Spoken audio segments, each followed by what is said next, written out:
मैंने आज तक अपनी टीम को हमेशा 120% दिया है और हमेशा देना चाहूंगा। इस वजह से अब समय आ गया है कि मैं टेस्ट कैप्टनसी को अलविदा कह दूं। Thank you for your support, Virat Kohli. Virat Kohli ने एक ट्वीट के जरिए अपनी कैप्टनसी छोड़ने का फैसला दुनिया के साथ शेयर किया और यह कहना कतई भी गलत नहीं होगा कि कोहली के इस फैसले से सब हैरान थे।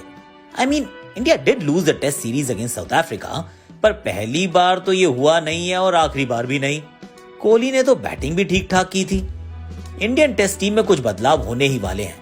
पुजारा रहाणे के फ्यूचर का कुछ पता नहीं। शायद ईशांत और साहा भी अपने टेस्ट करियर के अंतिम पड़ाव पर हों। ऐसे में you need an experience captain ताकि हलचल ज्यादा ना हो। घर का मुखिया अगर नहीं बदलता तो बदलाव की हवा कभी हवा नहीं बनती, पर ऐसा हुआ नहीं। कोहली के इस फैसले ने कुछ सवाल भी खड़े किए, कुछ जवाब भी दिए कि आखिरकार उनका बतौर कप्तान योगदान क्या था। अब समझ में आया। But before that let's rewind to September 2021। Kohli ने डिसाइड किया कि वो इंडियन टी20 टीम की कैप्टनसी टी20 वर्ल्ड कप के बाद छोड़ देंगे, लेकिन इंडियन ओडीआई और टेस्ट टीम में कप्तानी करते रहेंगे। अमूमन ऐसा होता नहीं कि टेस्ट टीम का कप्तान ओडीआई में तो कप्तान रहे पर टी20 में कोई दूसरा कप्तान हो। खैर, भारत का टी20 वर्ल्ड कप का प्रदर्शन डिसअपॉइंटिंग था, लेकिन भारत की अगली ओडीआई सीरीज तो जनवरी में थी। इस वजह से ओडीआई कैप्टनसी का जिक्र भी नहीं हुआ। जब हुआ तो बवाल हुआ। रोहित को ओडीआई कैप्टन घोषित किया गया। इससे पहले ही बीसीसीआई और कोहली के बीच टेबल टेनिस का खेल खुलेआम खेला जा रहा था। किसी ने बोला कि हमने कोहली को टी20 कैप्टनसी त्यागने के डिसीजन को रिकंसिडर करने की रिक्वेस्ट की, तो किसी ने कहा कि कोहली ने ओडीआई सीरीज में रेस्ट की मांग की है। कोहली ने प्रेस कॉन्फ्रेंस में दोनों स्टेटमेंट्स का खंडन किया। Nobody asked me to reconsider और मैंने कभी भी आराम नहीं मांगा। I was available and I am available। और हाँ, मुझे ओडीआई कैप्टनसी के बारे में पासिंग में बताया गया और मैंने कहा ओके, दैट वाज दैट। और फिर टेस्ट सीरीज के तुरंत बाद टेस्ट कैप्टनसी से रेजिग्नेशन। 6 महीने पहले Kohli was looking forward to leading India in ODI and Test and now he is not the captain of any format। क्या हुआ, कैसे हुआ, क्यों हुआ, we might never know the full story।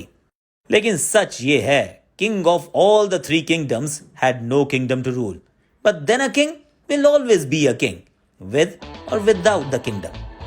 Kohli की कप्तानी की कहानी शुरू हुई थी जब एमएसडी ने ऑस्ट्रेलिया में in the middle of the test series अपनी टेस्ट से रिटायरमेंट घोषित कर दी। सिर्फ कप्तानी से नहीं, टेस्ट क्रिकेट से ही। कोहली का पहला टेस्ट यादगार था। कुछ रोचक फैसले लिए, करण शर्मा का debut, all out pace bowling का selection, century in both innings, पर जीत की तलाश में मिली हार। Nobody knew कि this was going to be Kohli's test captaincy template. जीतने की जिद थी, फिर चाहे हार का सामना ही क्यों ना करना पड़े। ड्रॉ तो मंजूर था ही नहीं।